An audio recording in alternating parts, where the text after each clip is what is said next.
या सविस्तर माहितीसाठी। तर सीएसएमटीच्या चौकात मराठा आंदोलकांची गर्दी झाली आहे। आंदोलकांच्या गर्दीमुळे सीएसएमटी परिसरात प्रचंड वाहतूक कोंडी झालेली आहे। तर आपण बघितलं काल देखील सीएसएमटी स्थानकात मराठा आंदोलकांनी गर्दी केलेली होती आणि पाऊस देखील पडत होता आणि त्यानंतर आज देखील या परिसरात आंदोलकांची गर्दी झाली आहे। या संदर्भात अधिक अपडेट्स देत आहेत आपले प्रतिनिधी वेदांतने। वेदांत,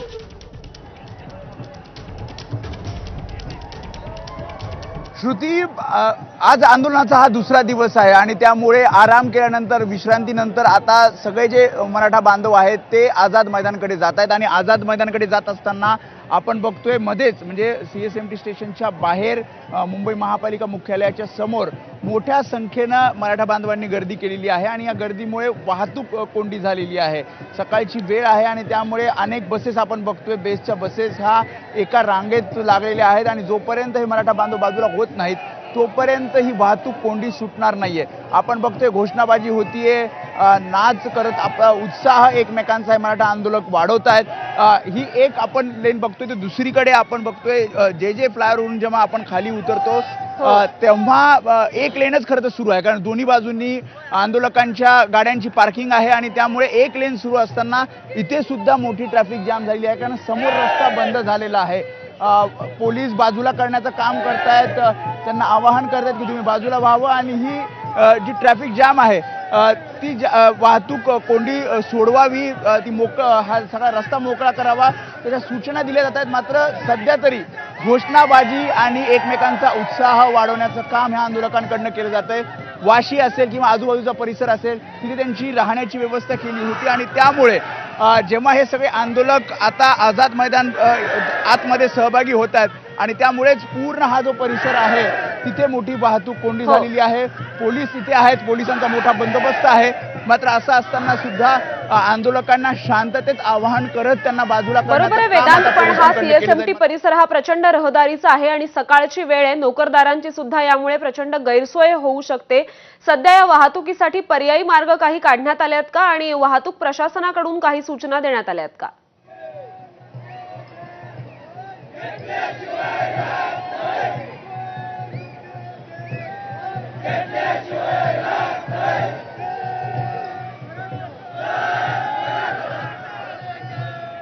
वेदांत, माझा आवाज पोहोचतोय आपल्यापर्यंत? हा श्रुती, वेदांत, आपण बघतोय सीएसएमटी परिसरात प्रचंड वाहतूक कोंडी झालेली आहे, मराठा आंदोलकांची गर्दी झाली आहे, पण हा प्रचंड रहदारीचा भाग आहे, इथे नोकरदारांची सुद्धा गैरसोय होऊ शकते। त्यामुळे या वाहतुकीसाठी काही पर्यायी मार्ग देण्यात आले आहेत का आणि वाहतूक प्रशासनानं काही सूचना दिल्या आहेत का? इथे कुठलाही पर्यायी मार्ग नाहीये, कारण हा संपूर्ण आपण जर परिसर बघितला तर हा परिसर जे फ्लायओव्हरवरून पुढे सीएसएमटी कडे जातो, मंत्रालयाच्या बाजूला जातो आणि इकडनं जो येतो तो पोस्ट ऑफिस किंवा ईस्टर्न फ्रीवे वरून बीएमसी कडे किंवा मग मंत्रालयाकडे जाणारा हा रस्ता आहे। आणि हा संपूर्ण रस्ता आपले कॅमेरामॅन दीपेश महाजन हे आपल्याला दाखवतील की कशा प्रकारे इथे ढोल वाजवले जातात आणि त्याच्यामुळे थोडीशी ट्रॅफिक जाम झाली आहे। किती वेळ आता हे थांबवलं जाणार? हे निकाल लागेल 2 दिवस असं ट्रॉफिक राहणार, असंच राहणार। कुठून आलाय? आम्ही कराडवरून आंदोलनात जात आहे। आंदोलनात आम्ही 2 दिवसात आहे आणि जोपर्यंत आम्हाला आरक्षण मिळत नाही तोपर्यंत आम्ही मुंबई सोडणार नाही। मुंबई जाम होती, मुंबई जाम होते त्याची काळजी सरकारनं करावी। आता काय हो, मुंबई सोडणार नाही। आरक्षण जोपर्यंत द्यावं मुंबई आम्ही तुम्हाला देऊ, आरक्षण आम्हाला द्या। सरकार जोपर्यंत निर्णय घेत नाही तोपर्यंत एकही मराठा इथून हलणार नाही। पावसात मुंबई शांत आहे, जरांगे पाटील झोपलेले आहेत म्हणून जोपर्यंत जरांगे साहेब आहेत तोपर्यंत आम्ही काम काय आज मुंबईमध्ये मराठ्यांना जर तुम्ही न्याय देऊ शकत नाही, आम्हाला पाणी नाही, आम्हाला इथं कळायची सुविधा नाही, सरा चिखल आहे चौकड आणि कुठं सरकार नक्की वाट बघते कशाची? एवढा अंत मराठा समाजाचा का बघते सरकार? का आक्रमक प्रतिक्रिया या सगळ्यांच्या आहेत आणि पुन्हा एकदा आपण दृश्यांमध्ये दाखवूयात की कशा प्रकारे ही वाहतूक कोंडी झालेली आहे। लांबच लांब रांगा आहेत, बेस्टच्या बसेस एका रांगेत आहेत, या साईडला सुद्धा आहेत, समोरच्या साईडला सुद्धा आहेत आणि या बाजूला पण बघतोय आपण आता इथे सुद्धा ट्रॅफिक व्हायला सुरुवात झालेली आहे आणि त्यामुळे मुंबई पोलीस प्रयत्न करतात, शांततेत आवाहन करतात की तुम्ही आझाद मैदानावर जावं किंवा हा रस्ता खाली करावा. मात्र सध्या तरी ऐकण्याच्या मनस्थितीत आंदोलक नाही आहेत. आंदोलक आपल्या आक्रमक प्रतिक्रिया देताना आपल्याला पाहायला मिळतात. त्याशिवाय एकमेकांचा उत्साह आणि घोषणाबाजी सुद्धा बरोबर आहे वेदांत. त्यामुळे आपण बघतोय कार्यकर्ते आज सुद्धा प्रचंड आक्रमक झालेले आहेत. त्यांनी या भागात गर्दी केलेली आहे. तुम्ही असेच सोबत राहा. तुर्तास आपले प्रतिनिधी सूरज सावंत यांच्याकडून सुद्धा आपण अपडेट जाणून घेऊयात. सूरज, सध्या तुम्ही नेमके कुठे आहात आणि तिथली परिस्थिती काय आहे, तिथली वाहतुकीची परिस्थिती सध्या काय आहे? प्रज्ञा, नक्कीच मी CSMT स्थानकाच्या अगदी समोर आहे आणि दुसऱ्या दिवशीची परिस्थिती आपण पाहतोय की संपूर्ण मराठा आंदोलक हे रस्त्यावरती उतरलेले आहेत आणि त्यामुळे कुठेतरी घोषणाबाजी सुरू आहे. ते मराठा आरक्षणासाठी ज्या पद्धतीत हलगी वाचून भर रस्त्यात या ठिकाणी नाचत आहेत. आपण पाहतोय की राज्याच्या कानाकोपऱ्यातून आलेले मराठा बांधव आहेत, हे या ठिकाणी जमलेले आहेत आणि त्यांचं एकच मत आहे, ते म्हणजे जोपर्यंत आरक्षण मिळत नाही तोपर्यंत आम्ही जागा सोडणार नाहीये.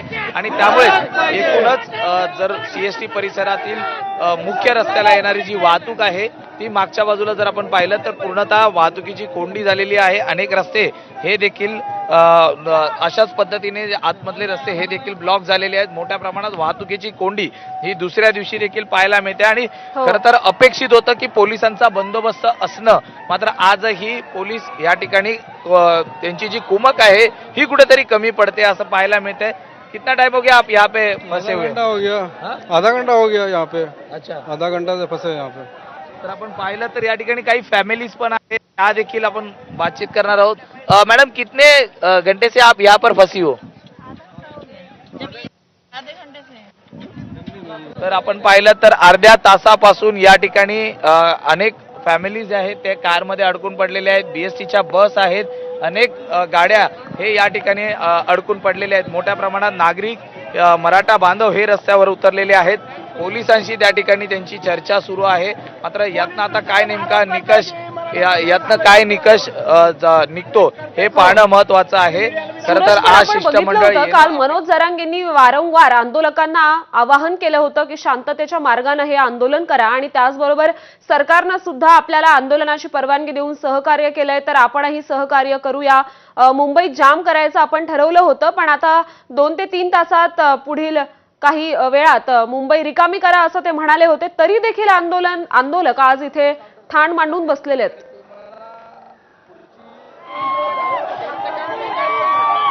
नक्कीच प्रज्ञा, या ठिकाणी मनोज जरांगे पाटील यांनी आवाहन केलं होतं की जे काही या ठिकाणी घोळ सुरू आहे किंवा अनेक जे नागरिक आहेत ते बाहेर जाऊन रस्त्यावरती कायदा व सुव्यवस्थेचा प्रश्न निर्माण करत आहेत, कायदा हातात घेत आहेत, यांना आवाहन केलं होतं की असं कुठलीही गोष्ट करू नका जेणेकरून आंदोलनाला गालबोट लागेल.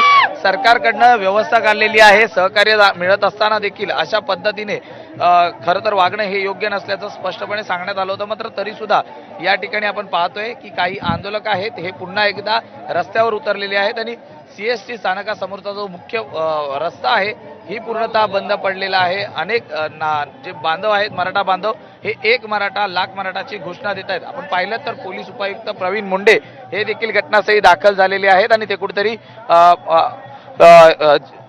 हे आपण पाहतोय की त्या आंदोलकांची समजूत काढण्याचा प्रयत्न सुरू आहे. ज्या आंदोलनाला परमिशन मिळाली आहे ही फक्त मैदानाची परमिशन मिळालेली आहे. मात्र दुसरीकडे नागरिक मराठा बांधव हे या ठिकाणी आंदोलनात उतरल्यामुळे कुठेतरी वाहतुकी कोंडीचा प्रश्न हा निर्माण झालेला आहे. काल पण आपण पाहिलं तर 3 ते 4 तास